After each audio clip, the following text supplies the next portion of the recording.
In this explosive episode of In Focus with Anthony Sayani, I went head to head with astrophysicist superstar Neil deGrasse Tyson and Oscar nominated director Scott Hamilton Kennedy to rip the lid off their game changing documentary, Shot in the Arm. We're diving straight into the fire, unpacking the raw science, hidden history, and full throttle controversy of vaccines. Tyson drops cosmic level truth bombs that shatter myths in seconds, while Kennedy pulls back the curtain on jaw dropping behind the scenes battles from the film's creation. This isn't just an interview, it's a high voltage wake up call from humanity's greatest triumphs to the misinformation wars raging today. We're delivering unfiltered, fact driven firepower you won't find anywhere else. Buckle up. The truth is about to hit you like a meteor. Let's roll the tape.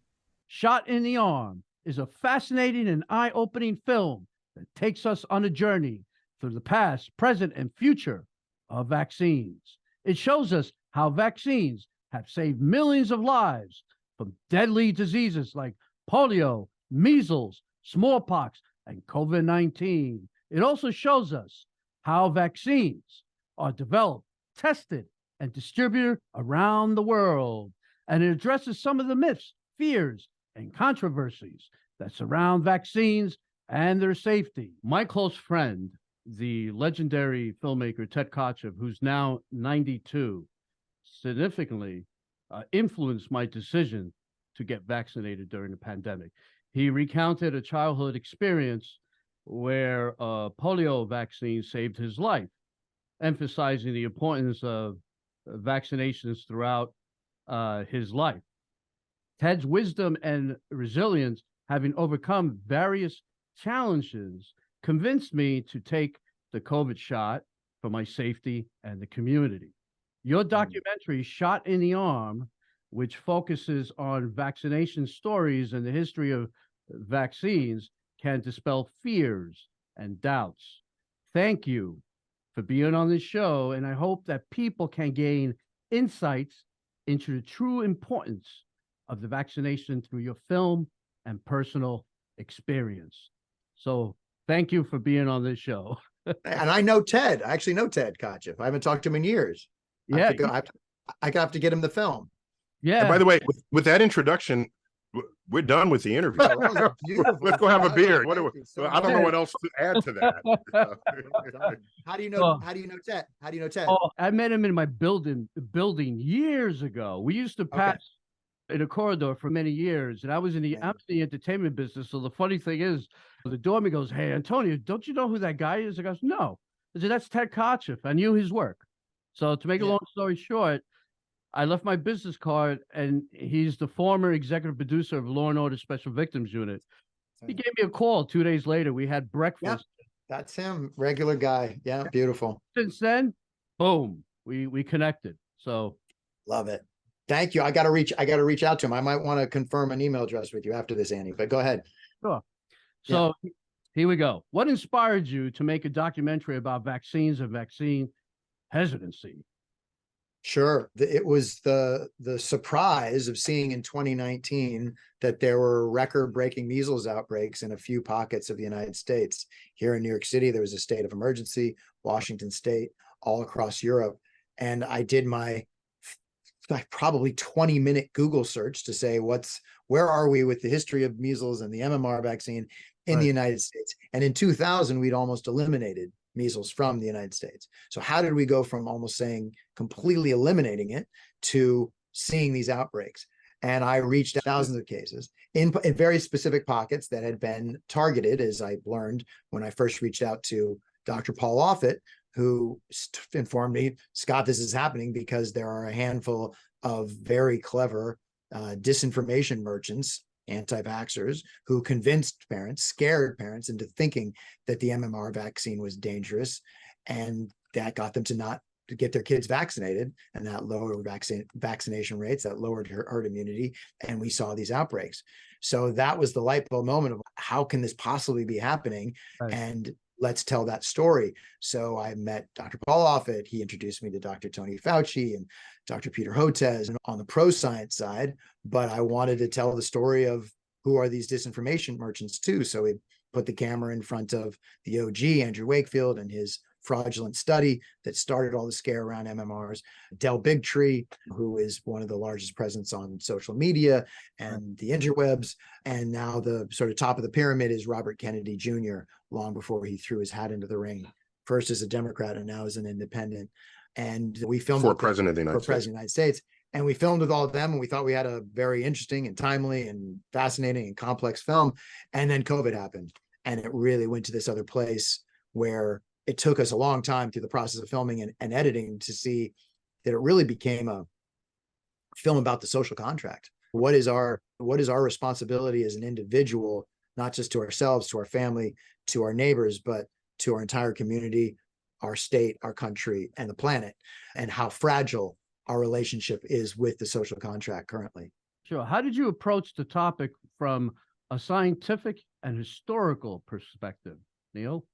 Yeah. So obviously, get my gumdrop out.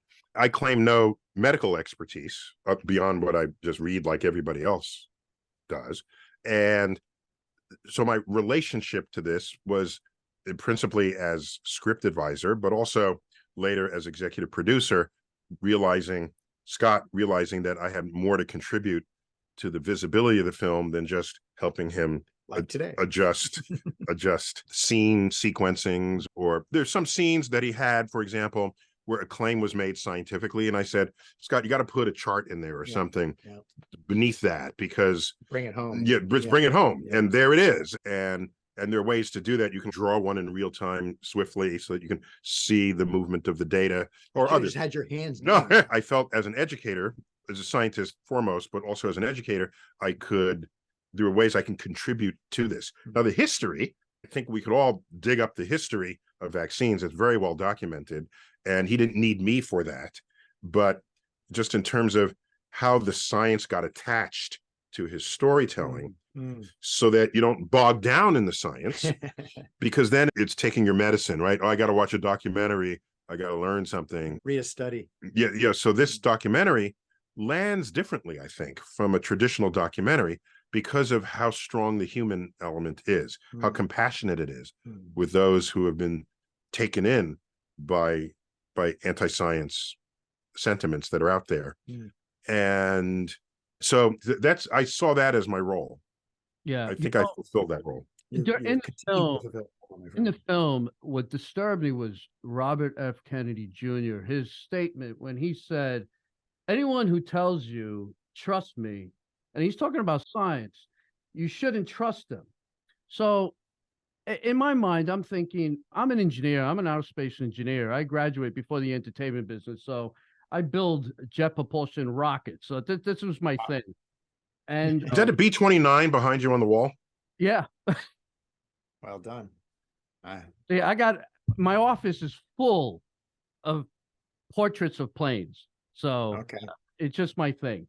So the thing about me that gets me is, who should I trust? Balloon people? I'm talking about balloon people, airheads. I don't get it. I grew up in a world where, look, even Ted Kotcheff, right? He gave me a whole history because he's 92 now. And back then, the whole polio thing, and he's telling me, you know what, Antonio, when you went to school, right? It was a known factor that you had to be vaccinated in order to go. You had to show your vaccinated card. Yeah. And it was a known thing. So does that disturb you at all, Neil? Because so let me mention something here that's very subtle. Okay. The fact that Ted Kutchin, how do you say it? Kotcheff, sorry. The fact that Ted Kotcheff, who you befriended, right, gave you this personal testimony on the value of vaccines to him. And that's what convinced you, is evidence that we are highly influenced Mm, by one-on-one encounters with people who have personal stories. that's right. Right. But that works in the other direction as well. Someone can say, I knew somebody who right after the vaccine, they had autism symptoms. So I'm not vaccinating my children. And they tell that to you with passion and conviction and with the same influence that your friend had on you, an anti-vaxxer can have on someone who's otherwise sitting on the fence. And so what needs to happen in the education system is we should not be, people need to teach science as a method of inquiry, Right. where the results are not because someone tells you they're right, it's because the data, the statistics and the data all align with that result. It's not that he was saved by polio, it's that millions of people were saved by polio. He did Now, mention you were influenced by that one-on-one encounter, and I'm glad for that, but it should not have taken that. right. It should have, where's the data on look at all these people that did not get polio after the vaccine and who got polio before the vaccine with those iron lung machines helping them breathe, those images. I think one of them is shown in the film. And the public in our training about science does not have the first urge to devalue one person's eyewitness testimony relative to the faceless bar chart or pie chart that shows the efficacy and the effectiveness of the just the effectiveness of the treatment. So something to consider here, because when Anthony Fauci speaks, he's not telling you to do things because he just did it in his lab and no one has verified it yet. He's communicating a trend line in where the frontier research is headed. Now, yes, some of that communication could have been a little better, Right. in that rather than saying, here's what you should do, what he should have said was, latest evidence suggests that this is how we should, yes, we think we need to wash down the groceries when they come in the front door.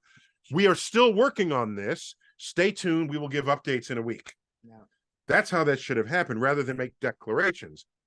But regardless, had we been taught about science properly or more authentically in our school system, you would learn that on the frontier, things are changing until there's verification of one result or another, or falsification of one result or another. Both of those can happen. If you knew that, then when the science wisdom changes from 1 week or 1 month to the next, you wouldn't freak out by that. Right. You say, oh, that's science doing exactly what it's supposed to do. And then Robert, to your point of bringing up that quote of Robert Kennedy Jr. saying, if somebody tells you just trust in the science, don't trust them. That's the epitome of cynicism. He's trying to just make it seem like they're tricking you by saying, don't worry, you're not smart enough to know what the science is. Just trust us in it. And he's then saying, I'm the only one you can trust in. I'm pointing out who the liars are. And it's just a terrible, cynical manipulation. It's terrible. How do you deal with the backlash or criticisms from the anti-vaccine movement or other groups which oppose your film? Sure. We're just getting out there. So it's going to be, we're going to see how it goes. He's putting me at the front of that. I'm hiding. I told people that I was going to be interviewing you, and I kid you not, there are people coming to me telling me negative things. You know, they really strongly believe whatever they're hearing or where they're getting the information from, and the disinformation is what I call it. Misinformation and being misinformed. Get it? Because I tell them, I said, look, when you were a kid, you were vaccinated when you went to school? You don't want your kids to be vaccinated? It doesn't make sense. So I think one of the most potent parts of the film was who was it that said, Hotez Offit says, vaccines are the victim of their own success. Right. You walk down the street, you're not dying of afflicted by polio or dying of smallpox, and you think to yourself, why do I need vaccines at all? That's right. When it is that very fact that enables you to be alive to utter that sentence. And that reality is not widespread enough. And then anti-vaxxers take advantage of that by saying, when have you ever seen a case of polio? And do you know what's in the vaccines? So it's a perfect storm of of brilliant marketing, the brilliant evil marketing of these guys that to use fear and lies and misinformation and really disinformation to scare families. And they've sadly been incredibly successful at it. So we are in a transition time. I'm hoping we're in a transition time, that we're going to come past this hump of people being so cynical about what they can trust and what they can't trust. And we're going to get past this because they're trusting in science every day. They're trusting in the science that we're using today to communicate with each other. They're trusting in the science, getting into their car and the brakes are going to work. They're trusting in the science of the food that they eat and a plane that they get on. And I don't know where the disconnect is between them saying, I trust in the systems that allow me to trust in those, and now I'm going to break from believing in those systems. You know what might have changed all this? If COVID were 50% lethal. Ouch. Then I don't know that you'd find, I don't trust the vaccine. I don't know. So maybe COVID, if it were more lethal, it might have saved more lives.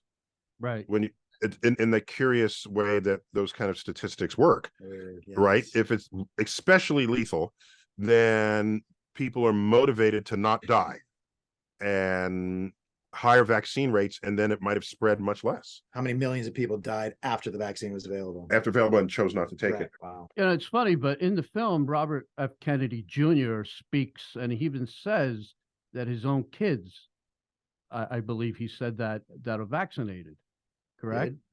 Correct. Your kids are vaccinated, and yes, he has this disbelief of the vaccines, which is part where I just don't get it. I really No, don't. the contrast, you're absolutely right. There's evidence that he and his wife Cheryl Hines had a holiday party in, I think, 2022, where they required everybody to come to the party to be vaccinated. So the hypocrisies go on and on. If you ever get a chance to interview him, one that I'd love to see him answer is two. He always says, I'm not anti-vax, I'm not anti-vax, I'm pro-safe vax. Just say, okay, what vaccine are you in favor of? He won't even say polio. I do it in the film. So that's one for the press. Ask Bobby Kennedy what vaccines he believes in, if he isn't anti-vax. The second one is, this is more snarky, show me your medicine cabinet. You're so anti-big pharma. You're so anti this. You're so anti this. I'm sure he's cherry picking. I'm sure we don't want to know what he has in his medicine cabinet. And he and his wife have in their medicine cabinet. Because if we were to believe his cynicism about big pharma, wouldn't you think he wouldn't allow anybody in his family to use anything that came from big pharma? So it's just cherry picking and manipulation at the worst. Yeah, I'm very happy for this film. Thank you. I already know the knowledge of it for, geez, my mother taught me, my father taught me, life taught me, and Ted Kotcheff even elaborated on it. I hope that everyone watches this film and their eyes open, the reality hits them, that this is just a good thing for the community, for everyone's safety. And I believe that the film is being launched, right? You have a theater release in New York City at the Angelica Film Center on November 2nd. And Los Angeles. Yeah. What is today? Okay. And it goes for a week. It goes for a week, Yeah. for this first week of November. That's right. And then in Los Angeles on November 17th at the Laemmle Cinema. In Glendale. Mm-hmm. And then you're going to be doing question and answers in both facilities, right? In both. On the first of the nights in Glendale and the 3 nights here in New York. I'm based in New York, so it's easier for me to do multiple nights. Yeah. And then before expanding to other markets and across North America, congratulations, gentlemen, and thank you for this film. God bless you. I shouldn't even say congratulations, because you know what? It was amazing when I watched it. It was a learning process too, for me, even though I knew the answer to it long ago. And I just hope that people take this film for a positive value. Appreciate that. So thank you, and God bless, and enjoy the journey in this wonderful film. You got it. Thank you so much. Thank you. Bye-bye.